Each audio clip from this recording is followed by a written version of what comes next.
হাদিসের মধ্যে আছে আল্লাহ নবী সাল্লাল্লাহু আলাইহি সাল্লাম সাহাবীর কবর দেখে, খালি কবর, একদিন এক সাহাবীর জানাজা পড়তে গিয়ে জানাজার আগে নবীজি তার খালি কবরটা অনেকক্ষণ তাকাইয়া খুব কাঁদছে, খালি কবরের দিকে তাকাইয়া। তো সাহাবীরা বলেন আমরাও নবীজির সাথে খুব কাঁদলাম। এরপরে কান্দা শেষে নবীজি চোখ মুছে বললেন, লিমিসলি হাযা ফাআইদু, আমার সাহাবীরা এমন কবরের জন্য তোমরাও প্রস্তুতি নাও, তোমরাও প্রস্তুতি নাও, আইদু, রেডি হও সাহাবারা, এই নিশ্চিত এই কবর তোর কাছে তোমার পৌঁছানোই না, পৌঁছানোই না। চলো জ্যান্ত মানুষ, হাসি খুশি মানুষটা পলকের মধ্যে নিস্তব্ধ হয়ে যায়। কি আশ্চর্য বিষয়। আমার মামি কিছুদিন আগে মারা গেছে, আমি মামির বড় মামি আমার জানাজা পড়তে গেছি, তখন আমার মনে পড়ছে, হায় মামি, আপনি আমার ছোটবেলায় ছাত্র জীবনে আমি খুব সিমের বিচি খাইতে পছন্দ করতাম, সিমের দানা। আমার মামি তরকারি রাঁধলে, সিমের তরকারি রাঁধলে সিম এগুলো আলাদা নিয়ে বাটিতে আবার একটা একটা করে দানা খুলতো, খুললা দানাগুলো খুইলা আমার একসাথে মুঠ করে কত সময় মামি আমারে এই সিমের দানা দিছে, খাইতাম। তো সেই মানুষটা যাকে আমি চোখে দেখলাম এতদিন এতবার, সেই তিনি কবরে চলে গেছে, কবরে চলে গেছে। কি ব্যস্ততম জিন্দেগি ছিল, বড় সংসার ছিল, সব ছেড়ে চলে গেছে। এমনই তো, তাহলে মৃত্যু আমাদের জন্য নিশ্চিত যে আমাদেরকে থামায় দিবে। এই হাসি, এই কান্না, আনন্দ, বেদনা, দুঃখ, পেরেশানি, এই ছেলেরা তোমাদের জওয়ানি থামায় দিবে মৃত্যু। তোমরা জানো না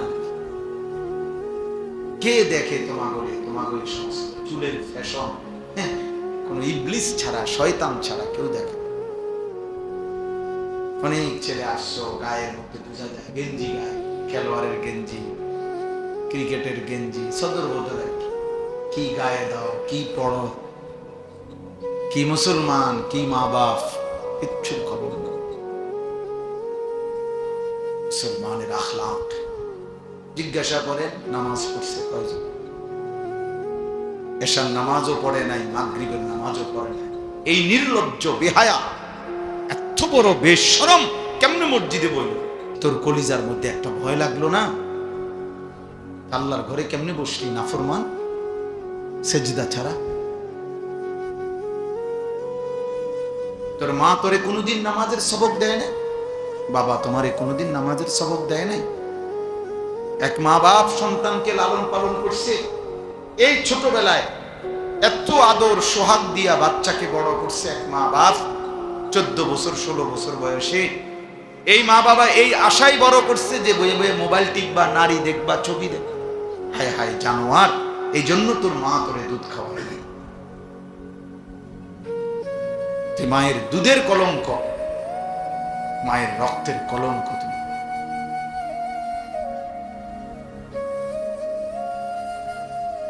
কিচ্ছু অর্জন হয় না শেষ পর্যন্ত। কিছু ছবি, নারী, কিছু মোবাইলের অশ্লীল দৃশ্য, বেনামাজি নাফরমানি জিন্দেগির বিনিময়ে কিছুই অর্জন নাই, শুধুই ক্ষয় হয়, লস হয়, আখিরাতও বরবাদ হয়, শরীরের শক্তিও নষ্ট হয়, সমাজের কাছে ঘৃণিত হয়। অফিকা উয়ুবুন ওয়ালিন্নাসি আয়ুনুন, আরবি ভাষার একটা প্রবাদ আছে, মনে রাখবে ছেলেরা, বাবা তোমরাও মনে রাখো।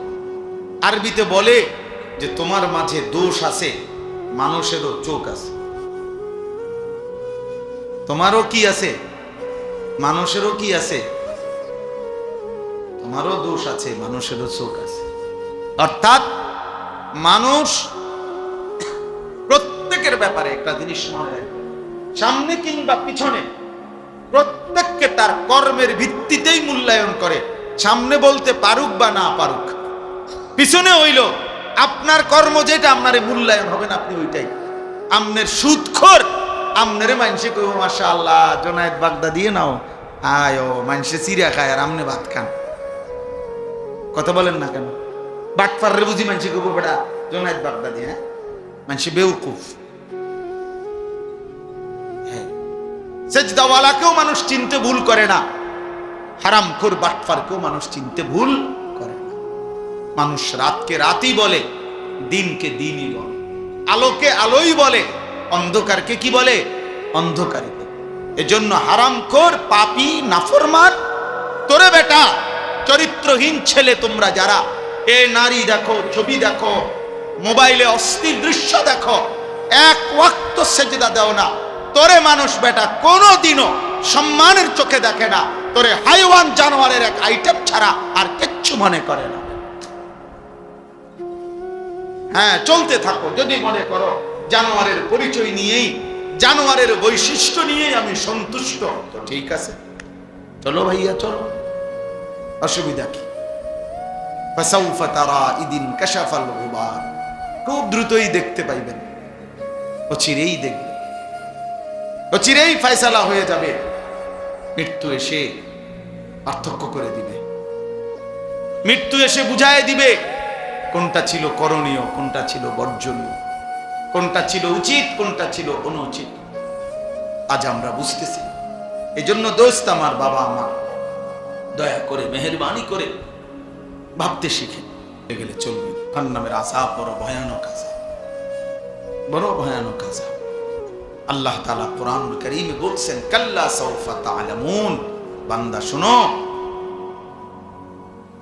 মনে রেখো বান্দা, দুনিয়া নিয়ে ব্যস্ত হয়ে গেলা, আলহাকুমুত তাকাসুর, দুনিয়া বাড়ানোর নেশা তোমাদেরকে আমি আল্লাহ থেকে, ইবাদত থেকে গাফেল করে দিল। হাত্তা জুরতুমুল মাকাবির, মনে রেখো এরই মধ্যে একদিন তুমি পৌঁছে যাবে কবরস্থানে। মনোযোগ দিলেও মরে যাইবা, অমনোযোগ হইলেও মরে যাইবা, সেজদা দিলেও মরে যাইবা, নাফরমানি করলেও মরে যাবে। ইব্রাহিম নবীরও মৃত্যু হইছে, নমরুদেরও মৃত্যু হইছে, মুসা নবীও ইন্তেকাল করছে, ফেরাউনও কি করছে? তার মানে অনুগত থাকে নাই, অবাধ্য থাকে নাই, চলেই যাবা। তবে কাল্লা সাউফা তা'লামুন, আল্লাহ বলেন অচিরেই কবরে আমি আল্লাহ তোমারে জানায় দেব, বুঝায় দেব, আমার এক এক নাফরমানির শাস্তি আমি দেখায় দেব। হাদিসের মধ্যে আছে, আল্লাহ নবী সাল্লাল্লাহু আলাইহি সাল্লাম সাহাবীর কবর দেখে, খালি কবর, একদিন এক সাহাবীর জানাজা পড়তে গিয়ে, জানাজার আগে নবীজি তার খালি কবরটা অনেকক্ষণ তাকাইয়া খুব কাঁদছে, খালি কবরের দিকে তাকাইয়া। তো সাহাবীরা বলেন আমরাও নবীজির সাথে খুব কাঁদলাম। এরপরে কান্দা শেষে নবীজি চোখ মুছে বললেন, লিমিসলি হাযা ফাআইদু, আমার সাহাবীরা এমন কবরের জন্য তোমরাও প্রস্তুতি নাও, তোমরাও প্রস্তুতি নাও, আইদু, রেডি হও সাহাবারা, এই নিশ্চিত এই কবর তোর কাছে তোমার পৌঁছানোই না, পৌঁছানোই না। চলো জ্যান্ত মানুষ, হাসি খুশি মানুষটা পলকের মধ্যে নিস্তব্ধ হয়ে যায়। কি আশ্চর্য বিষয়। আমার মামি কিছুদিন আগে মারা গেছে, আমি মামির বড় মামি আমার জানাজা পড়তে গেছি, তখন আমার মনে পড়ছে, হায় মামি, আপনি আমার ছোটবেলায় ছাত্র জীবনে আমি খুব সিমের বিচি খাইতে পছন্দ করতাম, সিমের দানা। আমার মামি তরকারি রাঁধলে, সিমের তরকারি রাঁধলে সিম এগুলো আলাদা নিয়ে বাটিতে আবার একটা একটা করে দানা খুলতো, মামি খুললা দানাগুলো খুইলা আমার একসাথে মুঠ করে, কত সময় মামি আমারে এই সিমের দানা দিছে, খাইতাম। তো সেই মানুষটা যাকে আমি চোখে দেখলাম এতদিন এতবার, সেই তিনি কবরে চলে গেছে, কবরে চলে গেছে। কি ব্যস্ততম জিন্দেগি ছিল, বড় সংসার ছিল, সব ছেড়ে চলে গেছে। এমনই তো। তাহলে মৃত্যু আমাদের জন্য নিশ্চিত যে আমাদেরকে থামায় দিবে। এই হাসি, এই কান্না, আনন্দ, বেদনা, দুঃখ, পেরেশানি, এই ছেলেরা তোমাদের জওয়ানি থামায় দিবে মৃত্যু। তোমরা জানো না? কে দেখে তোমাগরে সমস্ত চুলের ফ্যাশন? কোন ইবলিস ছাড়া, শয়তান ছাড়া কেউ দেখে। অনেক ছেলে আসছো, গায়ের মধ্যে বোঝা যায় গেঞ্জি গায়ে, খেলোয়াড়ের গেঞ্জি, ক্রিকেটের গেঞ্জি, সদর বদলের কি গায়ে দাও, কি পড়ো, কি মুসলমান, কি মা বাপ, কিচ্ছু খবর না। মুসলমানের আখলাক জিজ্ঞাসা করে নামাজ পড়ছে কয়জন? এশার নামাজও পড়ে নাই, মাগরিবের নামাজও পড়ে নাই। এই নির্লজ্জ বেহায়া, এত বড় বেশরম কেমনে মসজিদে বইল? জিজ্ঞাসা করে যে তোর কলিজার মধ্যে একটা ভয় লাগলো না? আল্লাহর ঘরে কেমনে বসলি নাফরমান, সেজদা ছাড়া? তোর মা তোরে কোনোদিন নামাজের সবক দেয় না? বাবা তোমারে কোনোদিন নামাজের সবক দেয় নাই? এক মা বাপ সন্তানকে লালন পালন করছে, এই ছোটবেলায় এত আদর সোহাগ দিয়া বাচ্চাকে বড় করছে এক মা বাপ। 14 বছর 16 বছর বয়সে এই মা বাবা এই আশাই বড় করছে যে বইয়ে বইয়ে মোবাইল টিপবা, নারী দেখবা, ছবি দেখবা। হায় হায় জানোয়ার, এই জন্য তোর মা তোরে দুধ খাওয়াবে। তুই মায়ের দুধের কলঙ্ক, মায়ের রক্তের কলঙ্ক। তুমি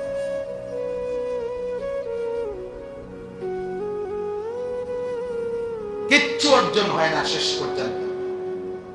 কিছু ছবি, নারী, কিছু মোবাইলের অশ্লীল দৃশ্য, বেনামাজি নাফরমানি জিন্দিগির বিনিময়ে কিছুই অর্জন নাই।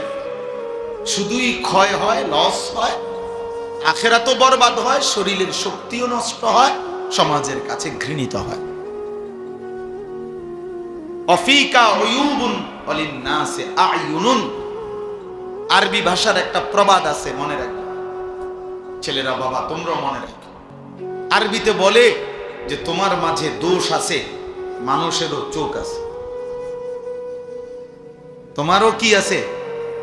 মানুষেরও কি আছে? তোমারও দোষ আছে, মানুষেরও চোখ আছে। অর্থাৎ মানুষ প্রত্যেকের ব্যাপারে একটা জিনিস মনে রাখবে, সামনে কিংবা পিছনে প্রত্যেককে তার কর্মের ভিত্তিতেই মূল্যায়ন করে।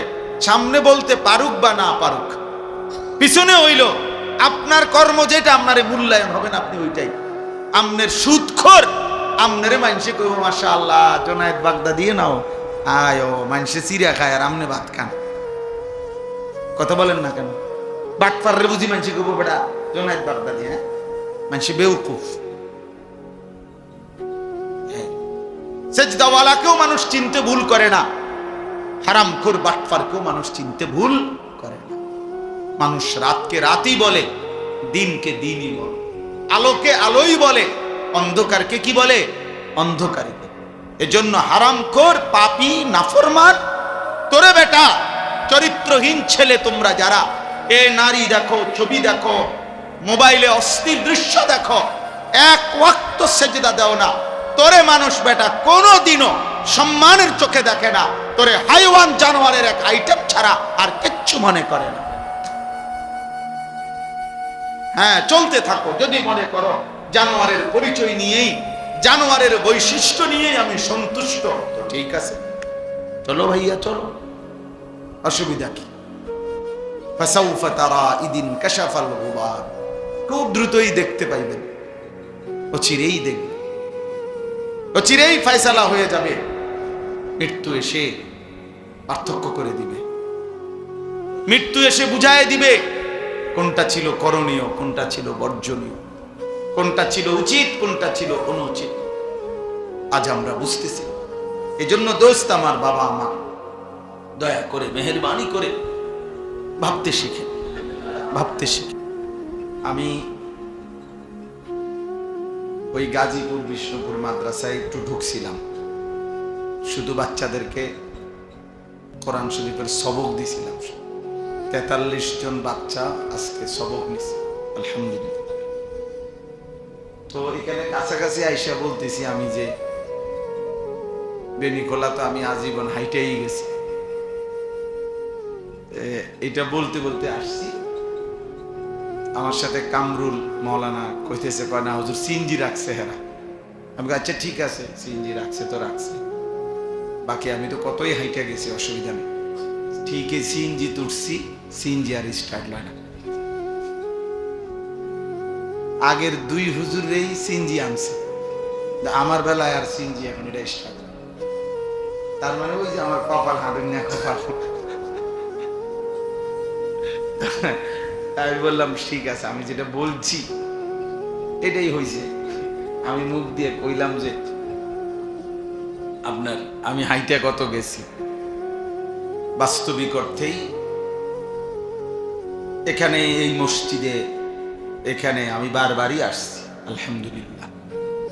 কাজল ভাই যখন বলছেন অনেক আগে, খুব সম্ভব এই ডেট নেওয়া হয়েছে বহু আগে, অনেক মাস আগে। আলহামদুলিল্লাহ আজকেও অনেক দিন পরে আসার সুযোগ হলো। আইসা তো দেখলাম মাশাআল্লাহ মসজিদ অনেক সুন্দর হয়েছে, বারান্দা আরো বাহিরে অনেকটুকু জায়গা, এটা তো আগে ছিল না। মাশাআল্লাহ আপনাদের সকলের সহযোগিতায় ভালোবাসায় আল্লাহর ঘরকে সুন্দর করা আল্লাহ তাআলা এর উত্তম বিনিময় দান করেন। কোরআনুল কারীমের মধ্যে আছে আল্লাহ তাআলা বলেন, ইন্নামা ইয়া'মুরু মাসাজিদাল্লাহি মান আমানা বিল্লাহি ওয়াল ইয়াউমিল আখির। নিশ্চয়ই আল্লাহর ঘর মসজিদ সমূহ আবাদ করে তারা যারা আল্লাহকে বিশ্বাস করে এবং আখিরাতকে বিশ্বাস করে। তাহলে আল্লাহর প্রতি এবং আখিরাতের প্রতি যাদের ঈমান আছে, ভাবনা আছে, তারা মসজিদকে আবাদ করে। মসজিদে সহযোগিতা করা, মসজিদ প্রতিষ্ঠার চেষ্টা করা, মসজিদে দান সদকা করা, মসজিদে নামাজ পড়া, মসজিদের সাথে লেগে থাকা, এটা অনেক বড় একটা গুণ, অনেক বড় গুণ, অনেক বড় গুণ। মসজিদের সাথে ইবাদতে, আমলে, সহযোগিতায় অন্তর্ভুক্ত থাকা, এটা প্রমাণ করে ওই ব্যক্তির মধ্যে আল্লাহর প্রতি ঈমান, আখিরাতের প্রতি ঈমান আছে। কোরআনুল কারীমের মধ্যে আল্লাহ তাআলা বলেছেন। কোরআনুল কারীমের মধ্যে আছে, ওমান ইউআযযিম শাআইরাল্লাহ ফাইন্নাহা মিন তাকওয়াল কুলুব।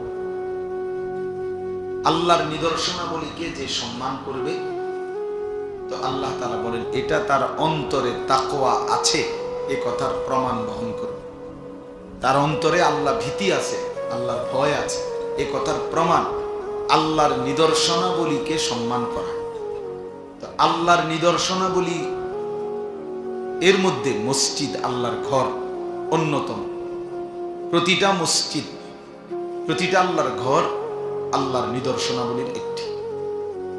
এই জন্য যে মসজিদকে সম্মান করবে, তো এইটা তার অন্তরে তাকওয়া আছে, আল্লাহর ভয় আছে, এই কথার প্রমাণ বহন করে। হাদিসের মধ্যে আছে রাসূলুল্লাহ সাল্লাল্লাহু আলাইহি ওয়াসাল্লাম বলছেন, 7 ধরনের ব্যক্তিকে আল্লাহ তাআলা কিয়ামতের দিন আল্লাহ তাআলার আরশের ছায়া দান করবেন। এটা আপনারা অনেক শুনছেন এই কথা। এটা যেদিন আল্লাহর আরশের ছায়া ছাড়া আর কোনো ছায়া থাকবে না। এই 7 ধরনের ব্যক্তির মধ্যে এক ধরনের ব্যক্তি হলো ওই ব্যক্তি, রাজুলুন কলবুহু মুআল্লাকুন বিল মাসাজিদ, যার অন্তর মসজিদের সাথে লেগে আছে, যার দিল মসজিদের সাথে লেগে আছে। মসজিদে সেজদা দেওয়া, মসজিদে নামাজ পড়া, মসজিদে এসে ইবাদত করা, মসজিদকে সুন্দর করা, মসজিদের খেদমত করা, মানে মসজিদের প্রতি, ইবাদতের প্রতি তার হৃদয় পড়ে থাকে, দিল পড়ে থাকে, অন্তরের টান থাকে। আল্লাহ নবী সাল্লাল্লাহু আলাইহি ওয়াসাল্লাম বলছেন, এটা প্রমাণ করে যার দিলের মধ্যে এরকম আছে, তো তাকে আল্লাহ তাআলা আল্লাহর আরশের নিচে ছায়া দান করবে। এই জন্য মসজিদের সাথে মুমিনের সম্পর্ক গভীর করা উচিত। হাদিসের মধ্যে আছে, বান্দা যখন মসজিদে ঢোকে তো সে আল্লাহ তাআলার মেহমান হয়ে যায়, আর আল্লাহ তাআলা সেই মেহমানকে প্রথম আপ্যায়ন করে তার অগণিত গুনাহ মাফ করে দেয়। এটাই প্রথম মেহমানদারি।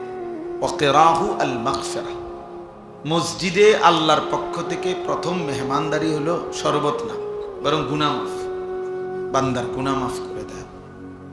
এজন্য মসজিদকে ভালোবাসা, মসজিদের প্রতি হৃদয়ের টান থাকা, মসজিদে এসে নামাজ পড়া, মসজিদে সবসময় অন্তরে মসজিদের প্রতি ভালোবাসা, এটা অনেক বড় একটা নিয়ামত।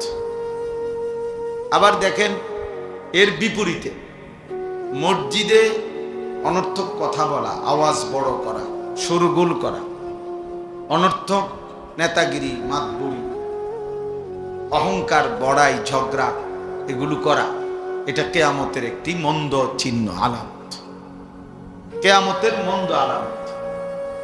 আল্লাহ নবী সাল্লাল্লাহু আলাইহি ওয়াসাল্লাম বলছেন, যাহারাতিল আসওয়াতু ফিল মাসাজিদ, গেটের জায়গা ছেড়ে বসেন, গেটের জায়গা ছেড়ে ডানে বামে বসেন, গেটের জায়গা আটকায় ফেললে, আলম ভাই আমনেও বইয়া লাইছেন তো তার বইব কেন, গেটের জায়গা ছেড়ে দেন, তাহলে তো বইব কেমনে পরে লোকজন।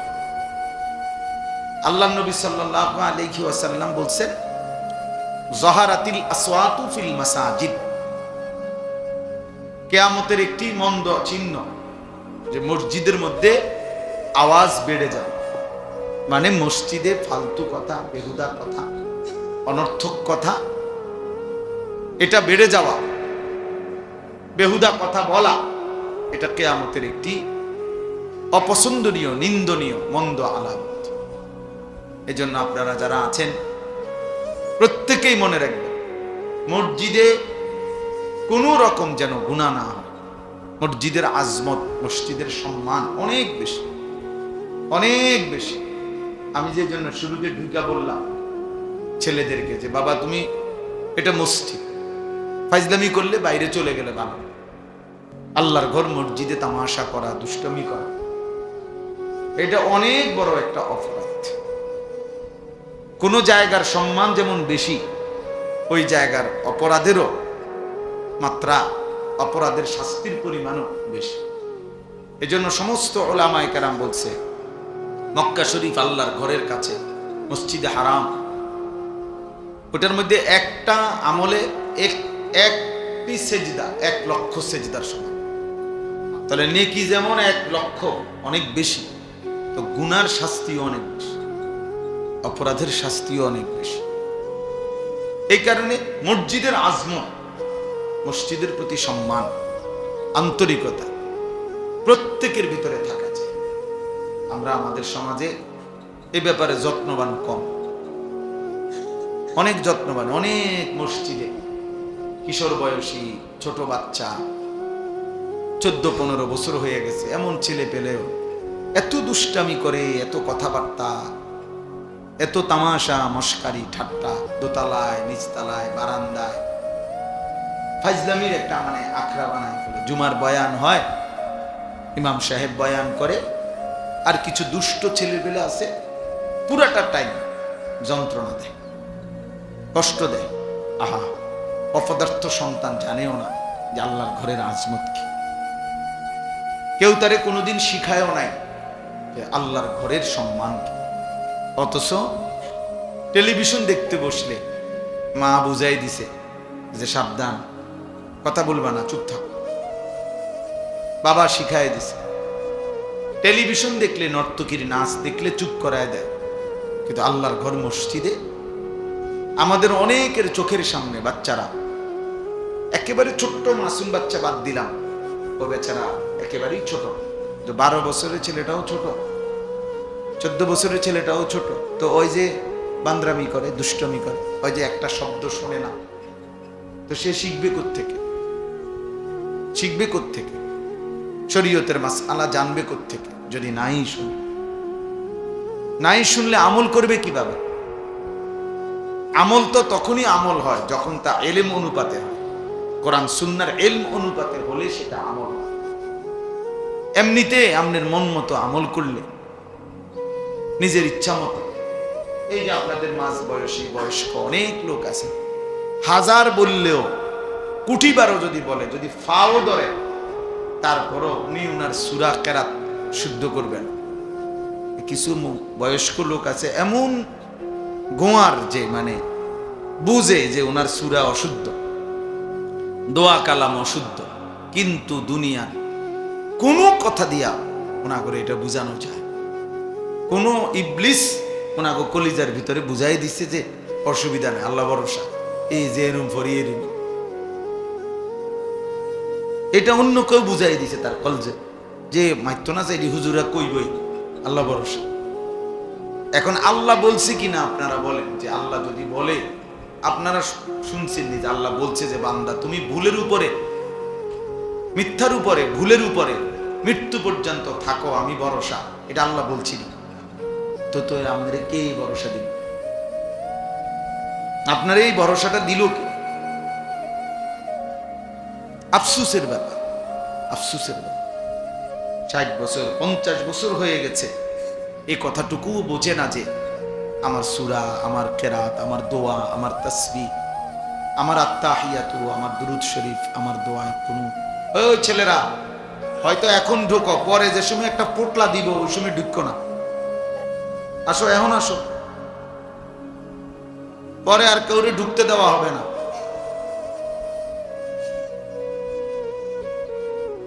হ্যাঁ, কিছু খবর নেয়, মনে করেন কিছু আছে খবর নেই, কিছু দিবনি, এবার যদি রাত 2টাও বাজে ঘুরবো, বুঝলেন না? যদি রাত 2টাও বাজে, সারা রাতও লাগে, তারপরও ঘুরবো। আফসুস মানে জীবন মানেই শুধু এই দুগা বিরিয়ানি, 1 প্লেট খিচুড়ি, 2টা জিলাপি, এই জিন্দেগি। আবার আগের মতো তামাশা, আগের মতো বেনামাজি জিন্দেগি, আগের মতো অসভ্যতা। আহ, আসলো কেন পৃথিবীতে, মরবেই বা কেন, করবেই কি, কিচ্ছু জানে, কিচ্ছু জানে। আফসুস হয়েছে ওই জীবনের উপরে, আফসুস যে জীবন জানে না আমি আসছি কোত্থেকে, আমার করণীয় কি, কেন আসলাম, কি করছি। জীবনের যার কোনো লক্ষ্য উদ্দেশ্য নাই, গন্তব্য নাই, মঞ্জিল যে চেনে না, আমি যাব কোথায়, পৌঁছবো কোথায়, থামবো কোথায়, এইটা যার মধ্যে জানা নাই, ওই বাস্তবিক অর্থেই মনে রাখেন ওই কোনো মানুষ না, ওই জন্তু জানোয়ার। কোরআন বলছে ওকে জানোয়ারই বলছে।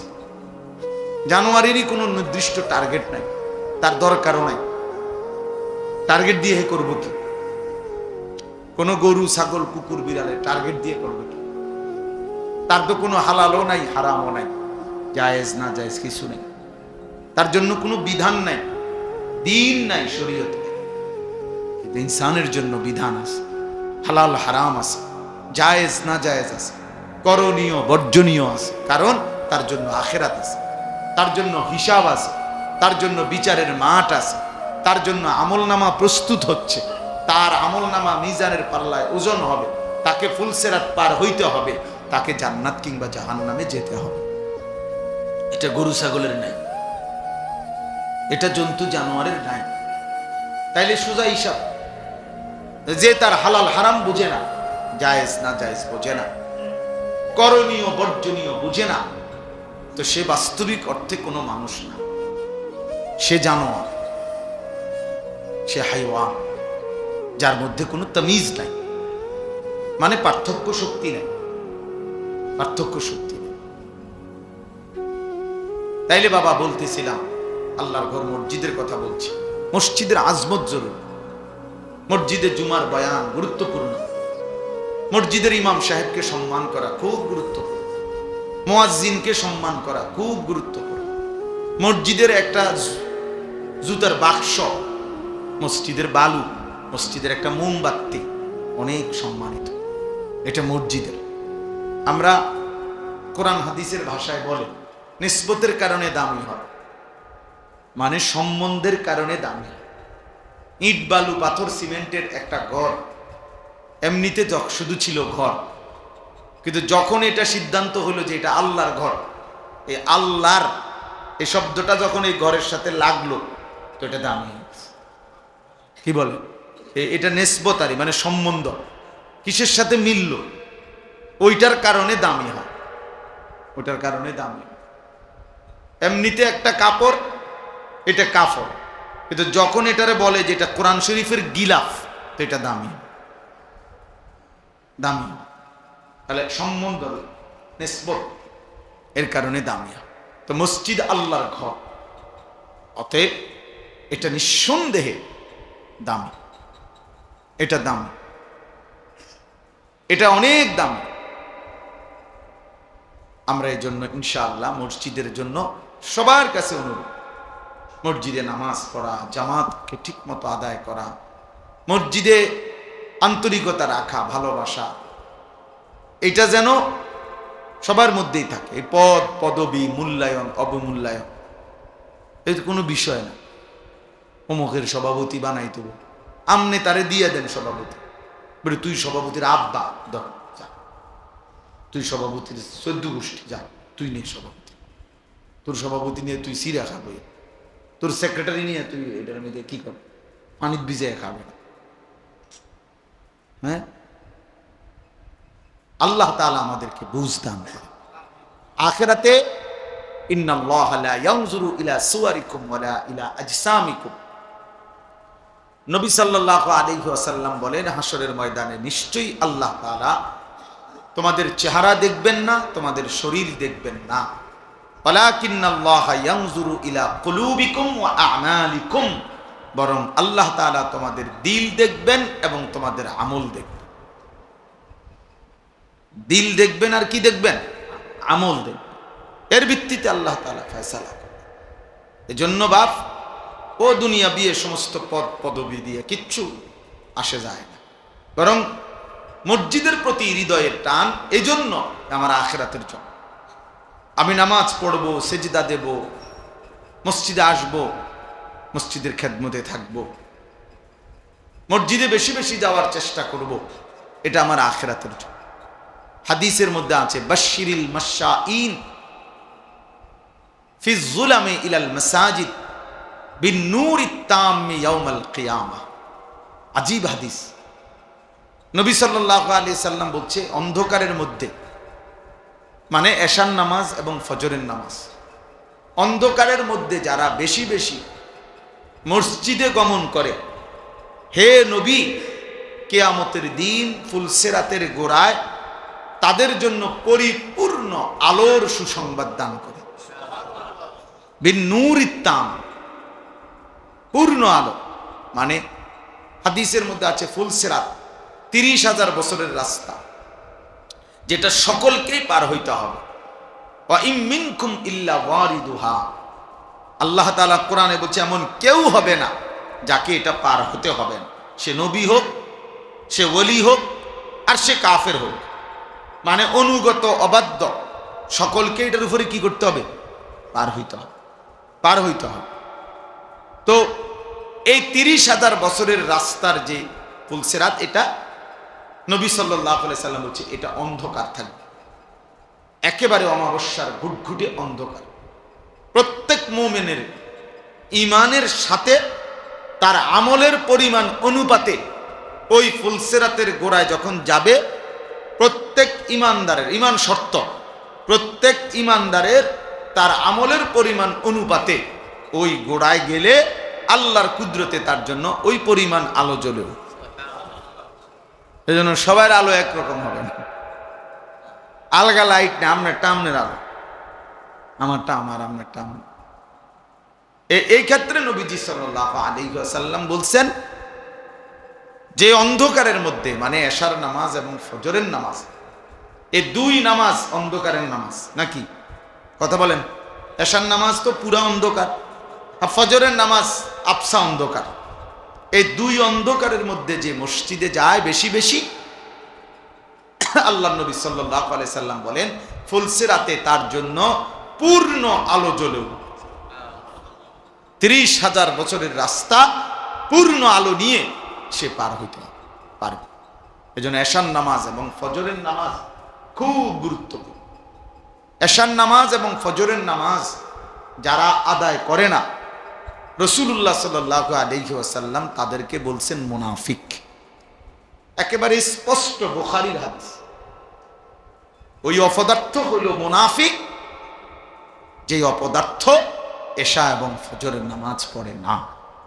এই দৃষ্টিতে আপনাদের আমাদের অসংখ্য সন্তান অসংখ্য মুসলমান যারা প্রতিনিয়ত ফজরের নামাজ পড়ে না, এদেরকে বলে রাখেন যে প্রত্যেকেই যেন ভোটার আইডি কার্ড, জন্ম নিবন্ধন সনদ এবং পাসপোর্ট যেখানে ধর্মের পাশে ইসলাম লিখছে এটা যেন চেঞ্জ করে, বরং এটা যেন শুধরাইয়া লিখে নেয় এফিডেভিট করে যে আসলে আমি মুসলমান নাই, মুনাফিক।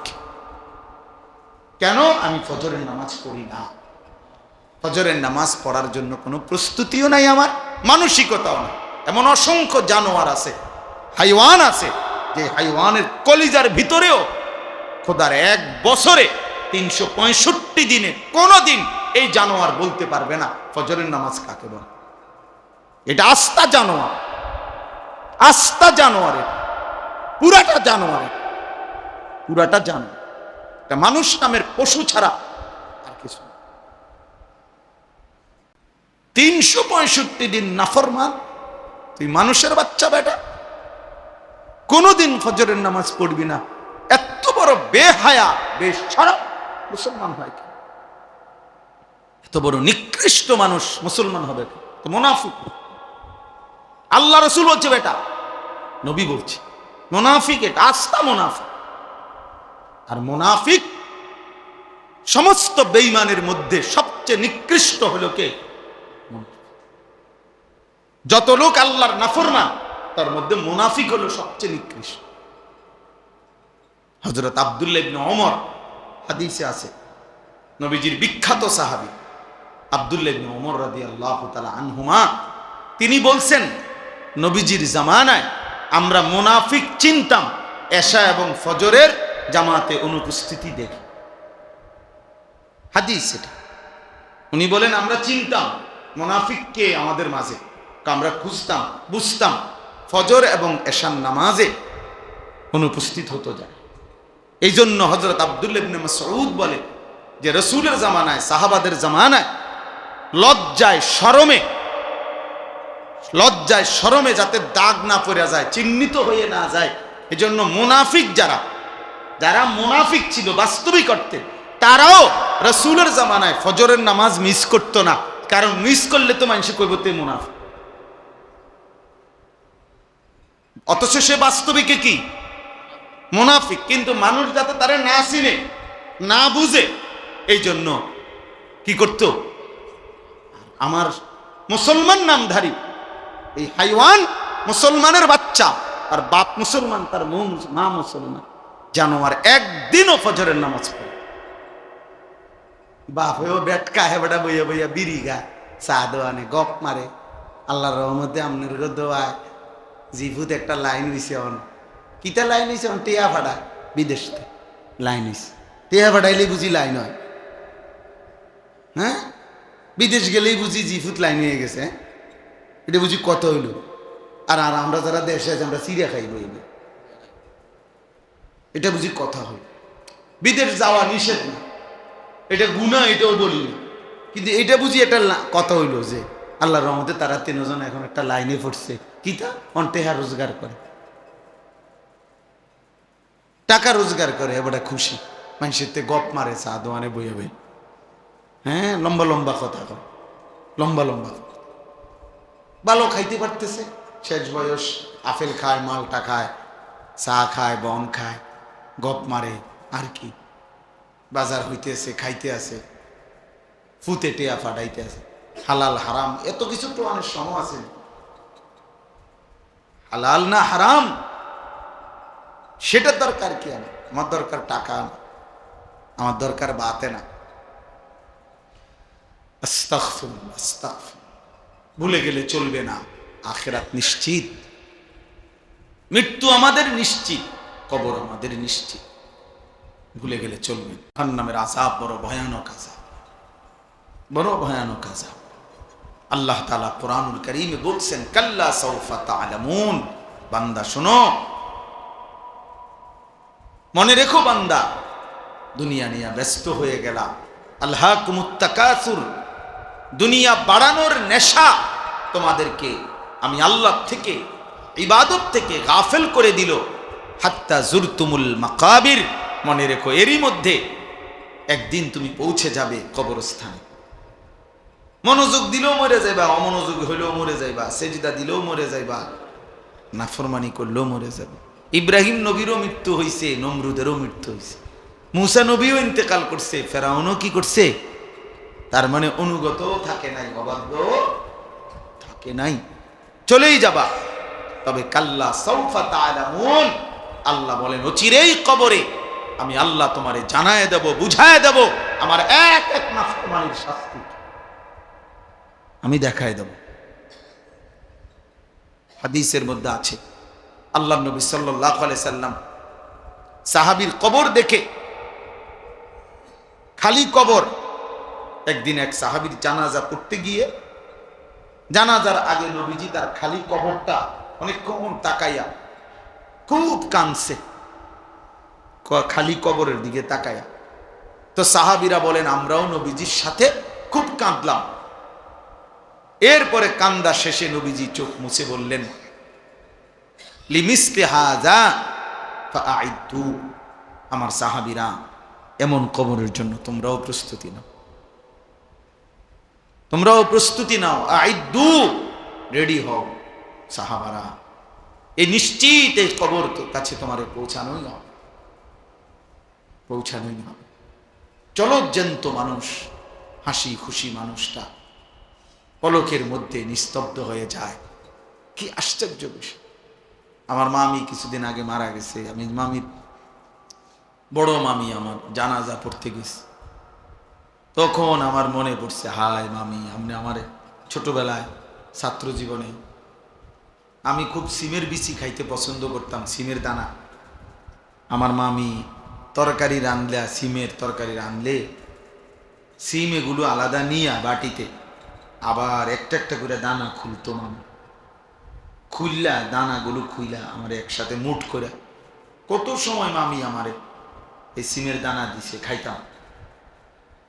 তো সেই মানুষটা যাকে আমি চোখে দেখলাম এতদিন এতবার, সেই তিনি কবরে চলে গেছে,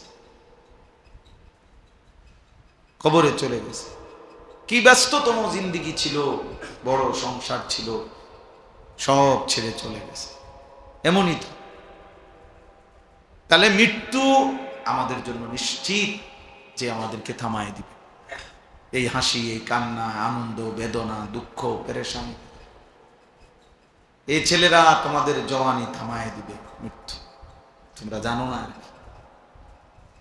কে দেখে তোমাগরে, তোমাগরে সমস্ত চুলের ফ্যাশন, কোন ইবলিস ছাড়া, শয়তান ছাড়া কেউ দেখে না। অনেক ছেলে আসছো, গায়ের মধ্যে বোঝা যায় গেঞ্জি গায়ে, খেলোয়াড়ের গেঞ্জি, ক্রিকেটের গেঞ্জি, সদর বদরের, কি গায়ে দাও, কি পড়ো, কি মুসলমান, কি মা বাপ, কিচ্ছুর খবর না। মুসলমানের আখলাক জিজ্ঞাসা করেন নামাজ পড়ছে কয়জন? এশার নামাজও পড়ে নাই, মাগরিবের নামাজও পড়ে নাই। এই নির্লজ্জ বেহায়া, এত বড় বেশরম কেমনে মসজিদে বইল? তাহলে জিজ্ঞাসা কর যে তোর কলিজার মধ্যে একটা ভয় লাগলো না? আল্লাহর ঘরে কেমনে বসলি নাফরমান, সেজদা ছাড়া? তোর মা তোরে কোনোদিন নামাজের সবক দেয় না? বাবা তোমারে কোনোদিন নামাজের সবক দেয় নাই? এক মা বাপ সন্তানকে লালন পালন করছে, এই ছোটবেলায় এত আদর সোহাগ দিয়া বাচ্চাকে বড় করছে এক মা বাপ। 14 বছর 16 বছর বয়সে এই মা বাবা এই আশাই বড় করছে যে বয়ে বয়ে মোবাইল টিপবা, নারী দেখবা, ছবি দেখবা। হায় হায় জানোয়ার, এই জন্য তোর মা তোরে দুধ খাওয়ায় না। তুই মায়ের দুধের কলঙ্ক, মায়ের রক্তের কলঙ্ক। তুমি